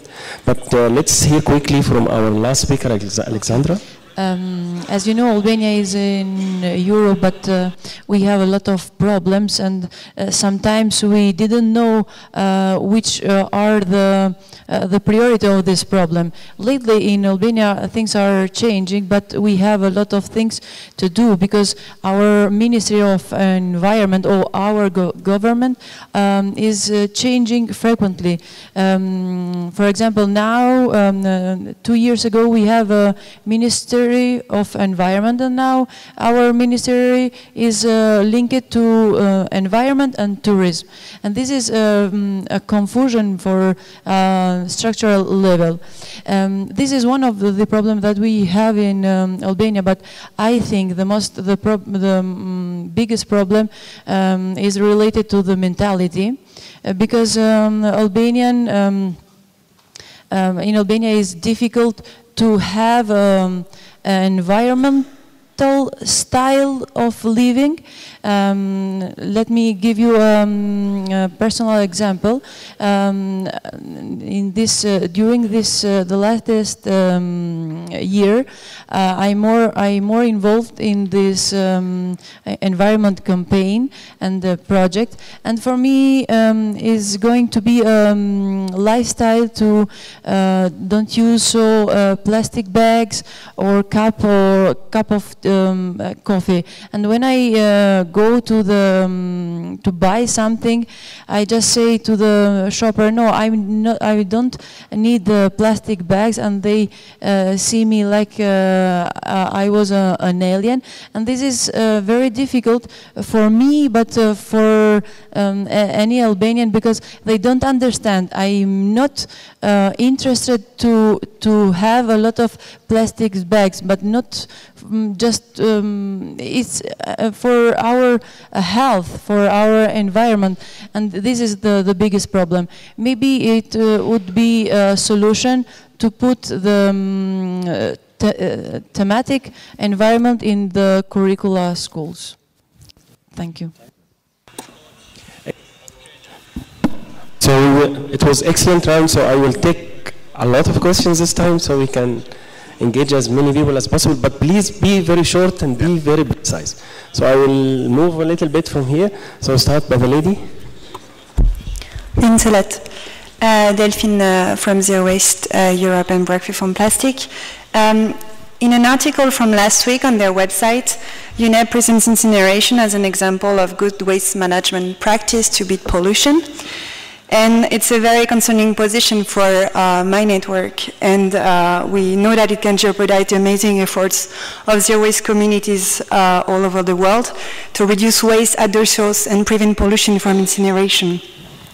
I know that some of our panelists have been fighting the pollution from incinerators and promoting zero waste solutions, and I'd like to hear from them how, in their opinion, it will actually help to beat pollution, and how we can convey this message to UNEA. Thank you. Okay, next to you. Thank you very much. I'm David Azulai from the Center for International Environmental Law, and my point is actually not a question, but a response to a question that you asked earlier, which did not get an answer, which was, where can countries find the money to deal with these things? In that respect, there is a major principle, international law principle, that is called the polluter pays principle, and there is a market and financing mechanism that are called cost recovery mechanism. That is actually how developed countries function. They charge the companies that put chemicals on the market for the management of these substances. Now, most of the time and in a lot of developing countries, these mechanisms are resisted because there is the general thought that it will prevent countries from developing, it will have an impact on countries' development. But all of the studies have shown that the cost of inaction is actually much, much, much greater than the cost of putting in place these kinds of pollution. UNEP is producing some interesting document in that respect. One is the LIRA guidance that guides countries in adapting their legal framework and include cost recovery mechanism, and they've also developed a cost of inaction report. But very often in developing countries, these informations are unknown or not really available, and this is why we're asking the EU to add in their environmental and health resolution a request to further develop information on cost of inaction, because we believe this is the key to help countries develop appropriate legislation. When they realize how much it costs, then it will spur action. Thank you. Cost and action. Excellent. Yes, the lady, please. I will take all of you. Don't worry. Be very brief, please. Yeah, thank you very much. My name is Qian Cheng. I work for Greenpeace East Asia in China. I think I'm really keen to share with the room here some of our experiences and reflections from China. And I think with 100 environmental ministers are coming to Nairobi in the coming days, we should come up with a very strong and sharp asks to the environmental ministers on chemicals and waste solutions. So back in the year 2016, we have been collecting environmental samples that are post the wastewater treatment procedures. So we collected samples from water, air, and sediments. And what we found was really alarming, that we found over 200 hazardous chemicals remained in these environmental samples. And the interesting thing here is where these samples were collected. We collected these samples from one of the very developed chemical industrial parks in the top manufacturing provinces in China. And we figured that only over 20% of these hazardous chemicals are currently subject to any kinds of chemicals legislations and policies. And I think our concern is that maybe this is a very common issue that is faced by many more developing countries. Yes, yes. But can you ask a question if you have? And I think my question would be if we should actually ask ourselves and also the environmental ministers to take a precautionary, transparent approach that is substituting these hazardous chemicals with non-toxic alternatives, whereby this system should also integrate not only the occupational safety and health concerns, but also to address the environmental safety concerns. Okay, thank you. So in the middle, please. Thank you. My name is Tai Tafari. I work for Traffic International, a biodiversity conservation organization. I have one point, one comment, and one quick question. Okay. The comment is, when we are talking about chemicals here, essentially we are talking about man-made chemicals, but there is an industry that is actually a hybrid industry in the synthetic biology realm, which is blending chemicals with natural products, and it's a runaway problem that, in fact, is not governed by any global conventions, national conventions, or regional agreements. And it's marketing itself, getting ahead of everything as a natural product, and I think there should be some real consideration around that. My question is to the distinguished representative of the chemical conventions.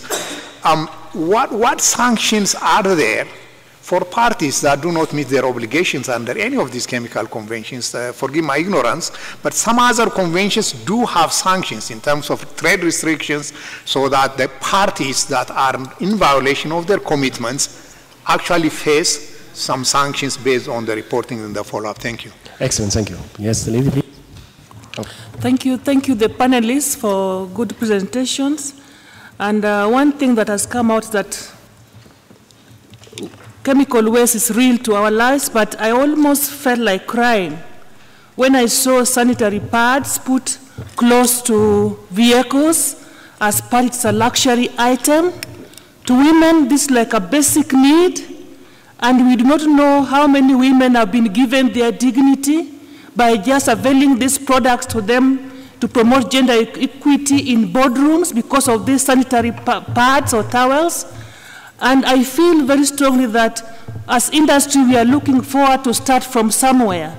And it could have been really fair to bring some of the industrialists in this meeting of the major group so that we could evaluate some of the technologies that could be more preferred in addressing these issues rather than just plain lamentations. I think we have been lamenting as major groups to give a way forward so that our statements are actually strong enough and solid and can be acted upon to make things better for women.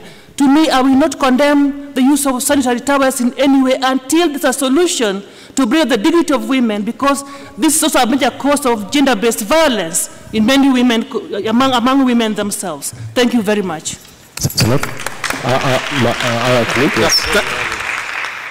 Thank you, sir. My name is Ayo Olukoni. I'm a retired foreign service officer, and I retired after 35 years in foreign service. And my question goes back to when, of course, I was involved in the Basel Convention. And I will never forget what happened in Basel. The morning when the gavel was banged, that it was accepted and adopted, I remember the Greenpeace banner in front of the hotel which says, Basel Convention legalizes toxic terror. But we have since moved away from that. And I remember COP8, in this very room, when we were talking about electronic waste and the whole crisis of the Provo Koala and Transfigura. How far have we gotten? And I give you the practical my own practical example. After retiring, I retired as the ambassador from Australia. And I was on national television, and we were talking about the question of national waste in our country. I don't know how many of us here have seen the documentary, The Digital Dump. The Digital Dump was produced by BAN, Basel Action Network. It is worth seeing. And I was talking about the need for our country and civil society to be supported. Priscilla is here, the challenges we face. After speaking, and I said they should ban this thing because all these were telephones, our refrigerators, our air conditioners, and the large number of waste that comes in the country, they are junks. You know what people told me when I came out and they saw me on the street? They said, we saw you on television saying we should ban our trade. This is what we eat with. We bring in used air conditioners. So what do you want us to do? All of you go to the UN and go and speak this grammar.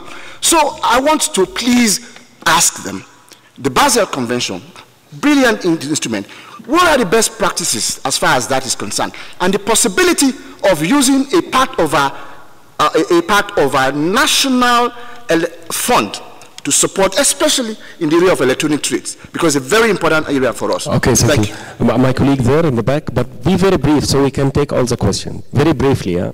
Thank you, facilitator. My name is Ken. I work for BirdLife International. Yeah, raise your voice. I work for BirdLife International. My question. Use the other mic next to you. Can you hear me now? No, use the other one. Hello. My name is Ken Mwathe. I work for BirdLife International. My question is about veterinary drugs.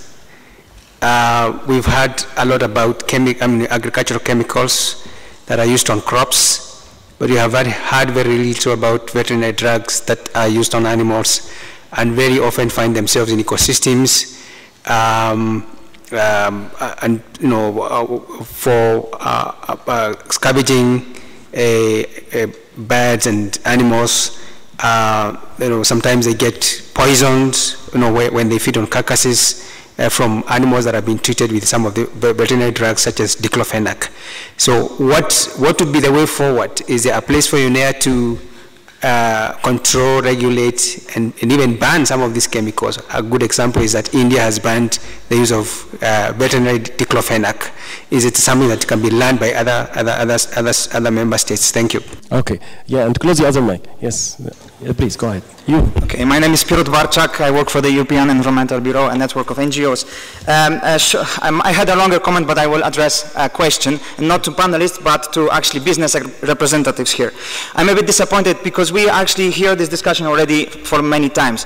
We are lamenting as NGOs. I want to hear the businesses, what they are saying, how they embrace circular economy, so the concept that was mentioned only once, and yesterday twice, a concept that can actually be very disruptive and can change the narrative. We are lamenting. We are just talking about waste, sanitary problems, waste storage, which drives incineration and other problems. Let's think about resource management now. Not waste management, but resource management.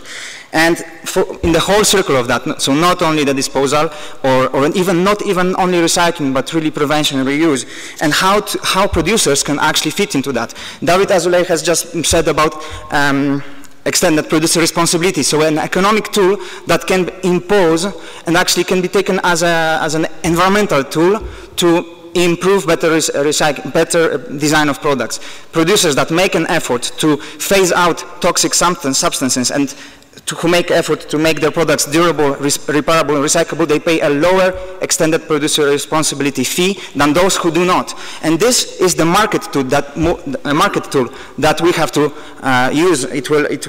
So let's use the market powers, as I would say. Just one also remark to Ms. from IPEN. Yes, there is a certain threat that circular economy can be abused by recycling toxic substances, but I will not put it into this frame. Let's think that there is no trade-off. Our narrative must be that there is no trade-off between chemicals and circular economy, because obviously priority for circular economy is phasing them out, because actually if we still continue injecting chemicals into products, we are losing the reputation of circular economy. So for the sake of circular economy, we need to really phase them out. And of course, if we cannot, then we ask for traceability. No, so actually that's it. So the question to business about circular economy. Thank you. Yes, please. Mine is a very short question. Novella, really. We were here COP8 and discussed about issues on their conventions, Basel, Rotterdam, and Stockholm. I'd like to know really what decisions we made at that time, whether we can return some of these obsolete wastes to the original manufacturers. And I remember seated here again, there was dumping in Cote d'Ivoire. And we sat here with a very strong paper discussing and arguing about who dumped and should take those materials back. How strong is this convention? Specific question, and I'd like to have an answer, because several years back, from COP8 to date, what has actually happened? My name is Micheka from University of Nairobi. Thank you, thank you. Okay. Yes, please. Yeah, please, go ahead. Okay. Bonjour, je vais m'exprimer. C'est bon? Je vais m'exprimer aussi en français comme mon collègue du Sénégal. Notre langue officielle, c'est le français. Peut-être que j'aurai besoin de traducteurs. J'arrive. Ok, il faut traduire ce que je viens de dire. D'accord. Ok.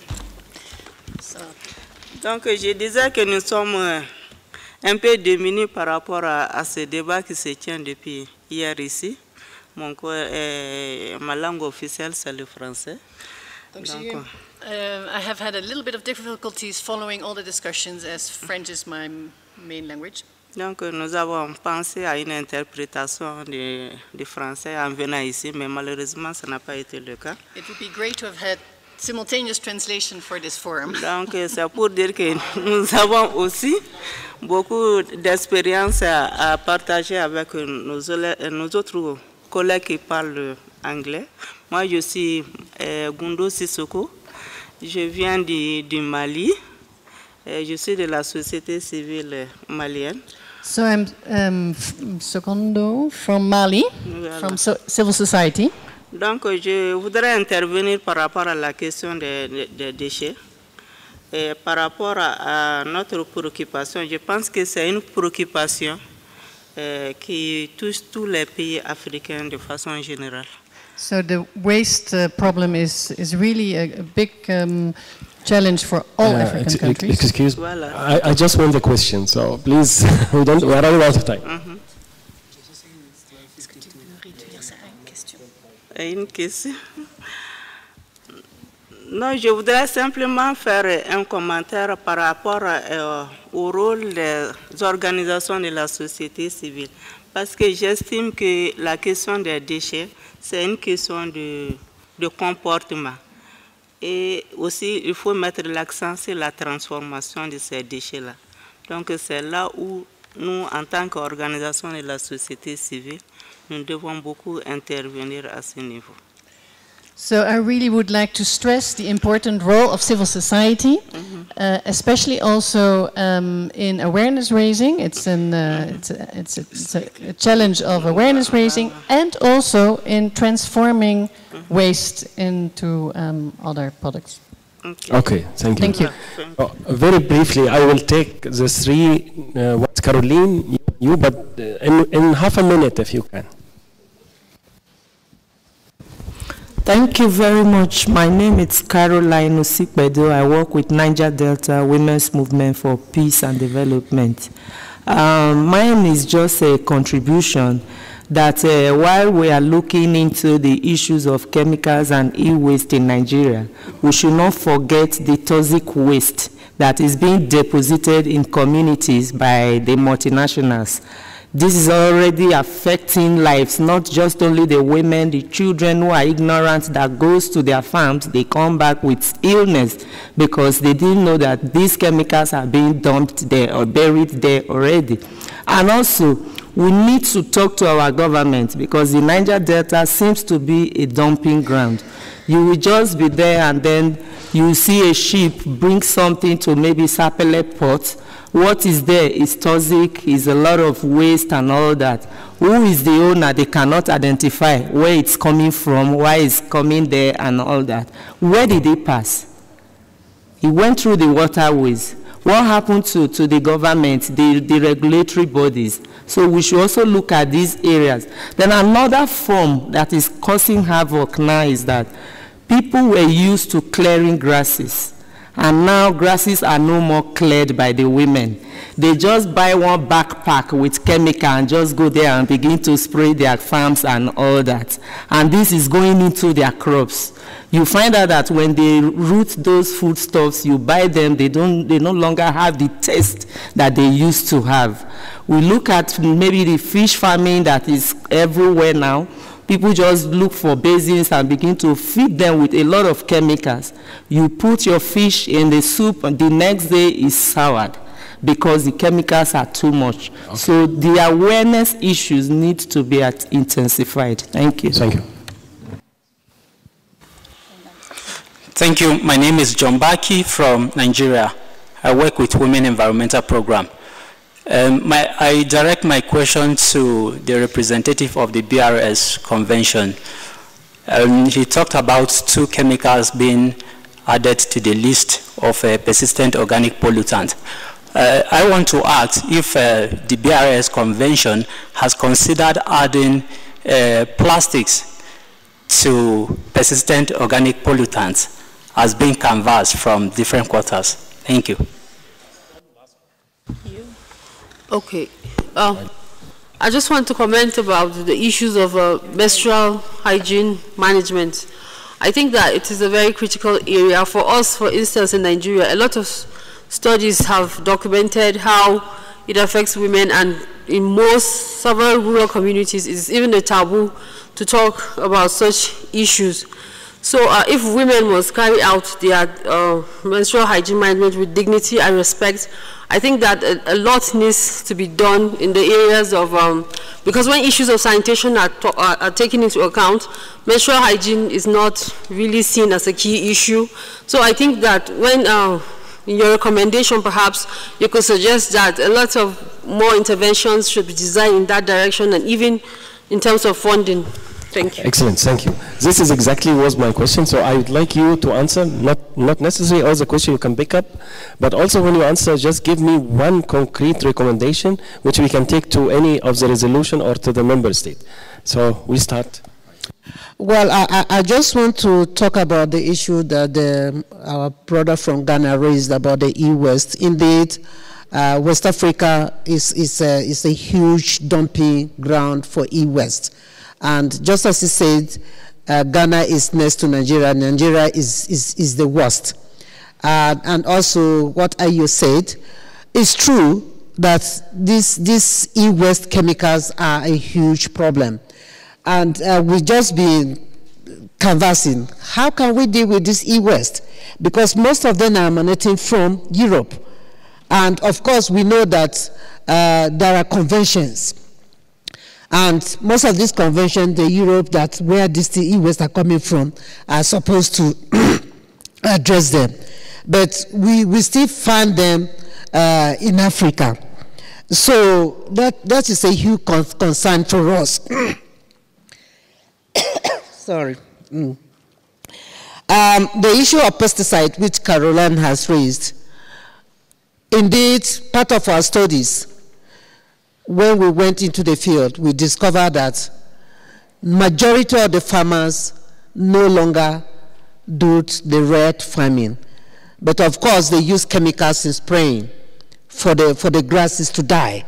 They don't know the kind of chemicals that are being used. When we asked them, they told us that, well, they got it from the business people, and they told them that it was good, and they have tried to use it, and it's very good, because they no longer had to till the farm. They just die. But they don't know that they were killing themselves.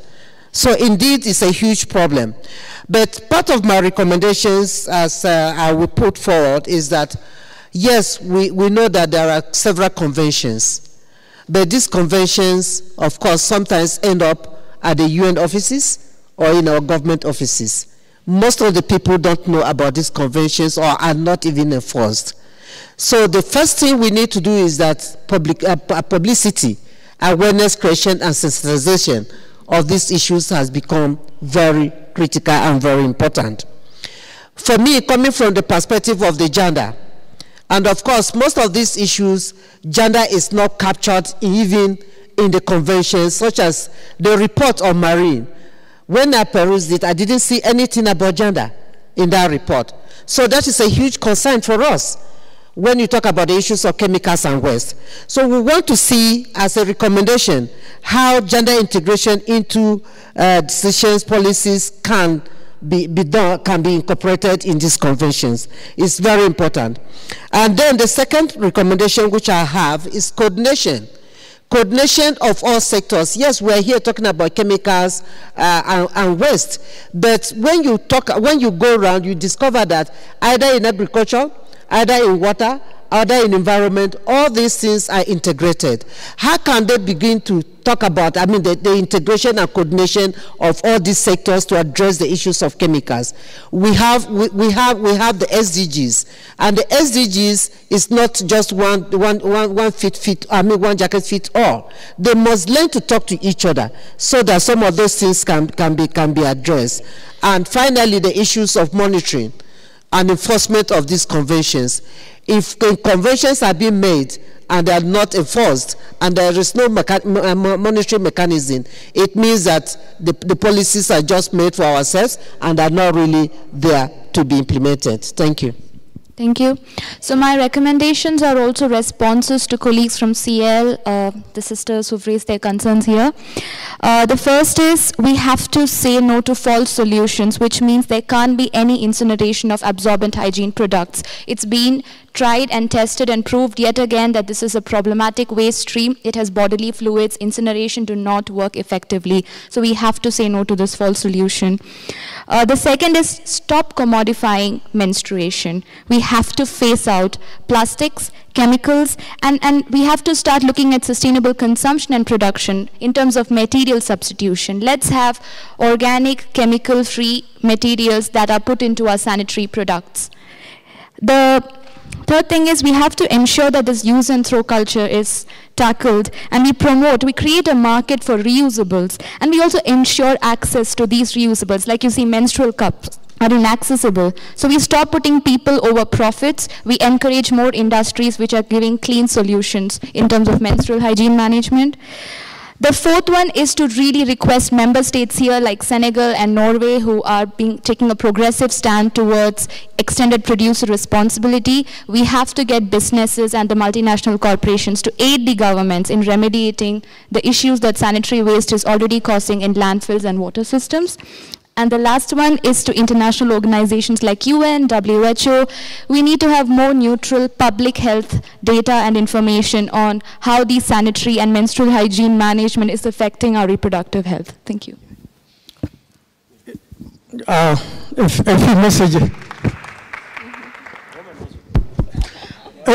few messages to first to the African states.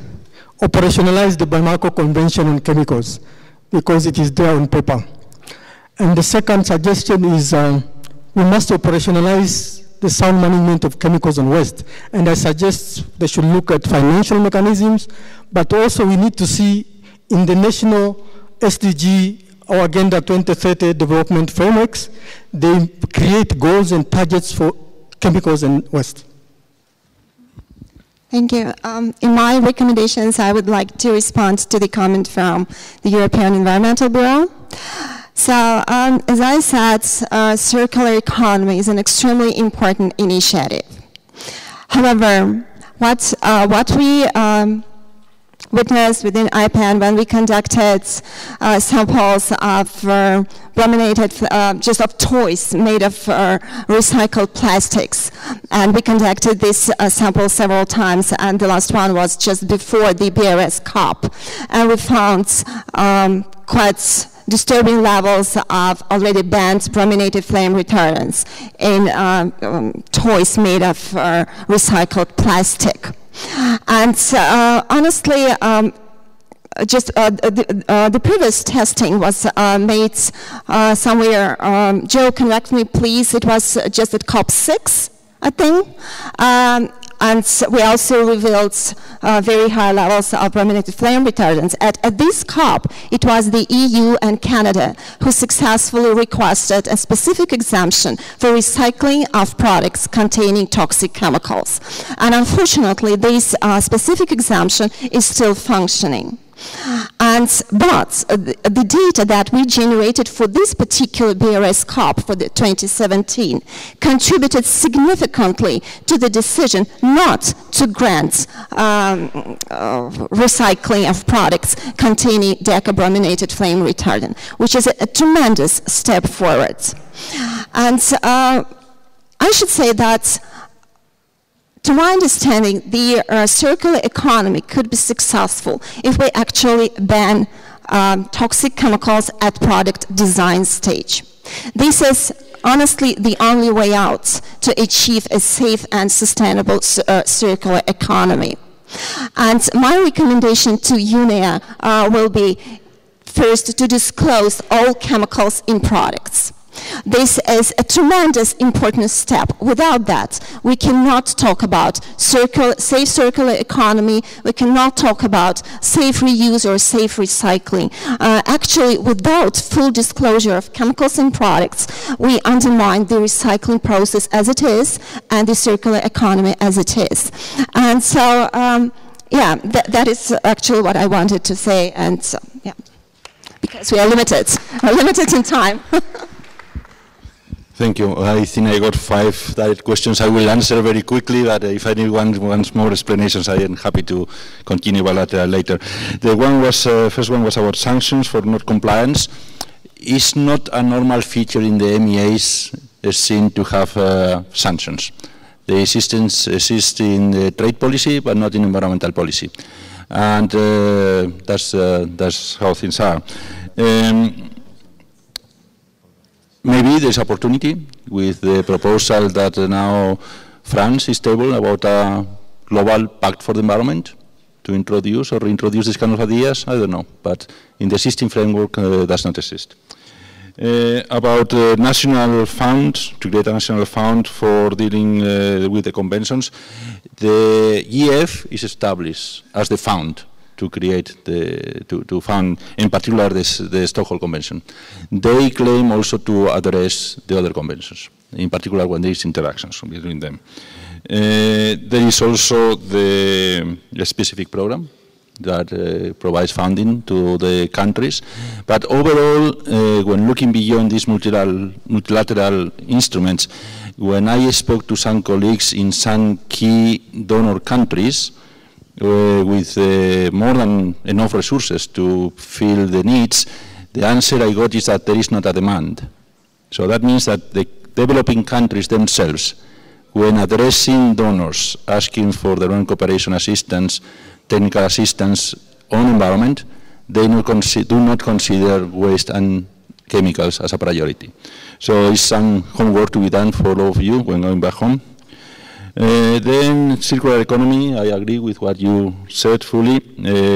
Circular economy is not to include POPs. This is nothing to be recycled. It's would be the wrong approach, and the way forward is looking at eco-design, to look at solutions to avoid waste and to avoid the use of persistent organic pollutants from the outset. Sending waste back to producers. The evidence we have is anecdotal, that producers themselves has taken the responsibility to destroy or to take rid of the stockpiles, while at the same time we saw in the report of the GF to the last scope, where they make clear, detailed information on how the GF has helped to take rid of tons and tons of POPs in different countries. So there is mixed feelings there. About if the convention is to consider plastics as POPs, it's not the convention. If we talk about the Stockholm Convention, is proposals for products, for formulations to be considered in the annex.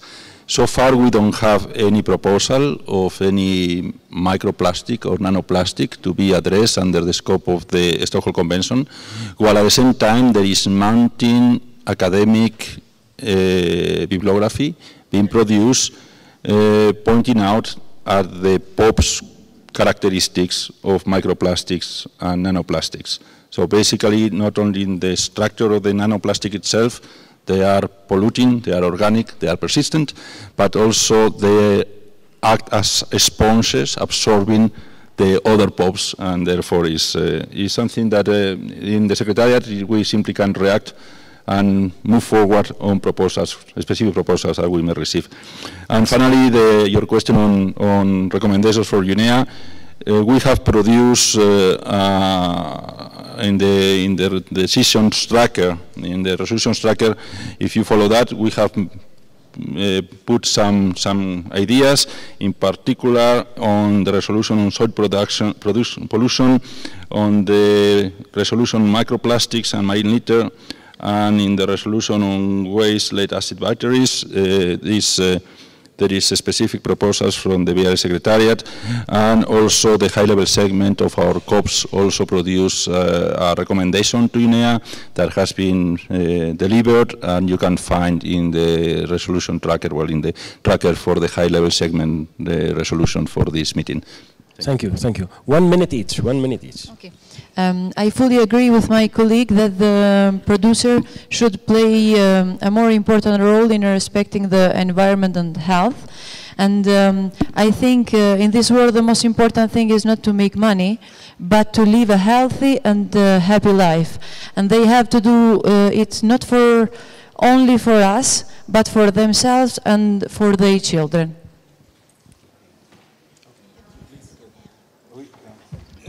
Merci, je ne suis pas sûr d'avoir très bien compris la question, mais pour ce qui concerne les recommandations, je crois que j'ai été en contact avec mon homologue Susanna hier. Je crois que Energy for SD a préparé un document très important qui sera, je crois, porté à la connaissance et qu'il est peut-être pas possible de restituer en 1 minute, mais je crois que dans le reporting tout à l'heure, je crois qu'il en sera question. En tout cas, nous, Sorry. So, Susanna and all the colleagues from the local and regional authority major groups have prepared a really important document on energy, I think. Energy for SD. For SDGs. Energy for SD. Energy for SD. Yes. a position paper for UNEA. Okay, so we should share that. Voilà. Bon, d'ici là maintenant, nous, en tant que collectivité territoriale, nous sommes... Et je crois savoir aussi qu'il n'y a pas de déclaration spécifique, résolution spécifique sur les déchets, mais nous sommes intéressés pour que les États mettent en œuvre des programmes pour le tri des déchets, mais également une répartition juste des ressources pour le traitement des déchets et que ça ne soit pas seulement destiné à la capitale, et également un programme pour aider à pousser les différentes collectivités à l'intercommunalité pour mettre en commun leurs moyens. So really the call is to have a much more comprehensive strategy for the entire country, not only focused on the capital, but really involving all the local and regional authorities to address the waste challenge. Thank you, Sasha. Thank you, Mustafa. I thank you all for active participation, and please join me in thanking our esteemed speakers. And obviously, we needed the 4 hours, not 2 hours, but let me hand back to the Secretariat. Thank you so much also, Mohammed. Give a clap to Mohammed. Thank you all. So now we have lunch, yeah, and then we're going to have a long lunch until 3. All right, but there's a but. Please listen first. There's a but, because we really want to accommodate the key message from the major groups, just like what we discussed this morning, right? We want to accommodate the key message of the major group in the key message that we're going to present at session 12. We want like the major groups to actually organize themselves and then have a meeting to come up with their key messages and then send it to us, the drafting group, by 3 p.m. Okay? Yeah? So is that okay, everyone? So we already informed this to all the coordinators, all the co-facilitators of the major groups. And then I hope you can contact your coordinator if you have something to say about each of the sessions. Yeah? We're going to have the key message on 1, systemic issues and the linkages of 2030 agenda and pollution, and all the thematic sessions, and also on CSOs, on stakeholder engagement. Yeah? Any questions on this before we go for lunch? No? All right. Thank you so much, everyone. See you at 3 p.m. Come back here. Don't be late, because we don't want to be late also for our party.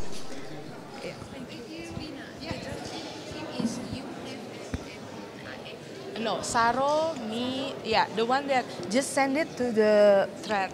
Saro, me, and Ajay. But we actually also want to involve you in, right? So if you can. Maybe you send it to the WhatsApp, to the Google, to the Gmail, sorry. So that is? Yeah, I haven't.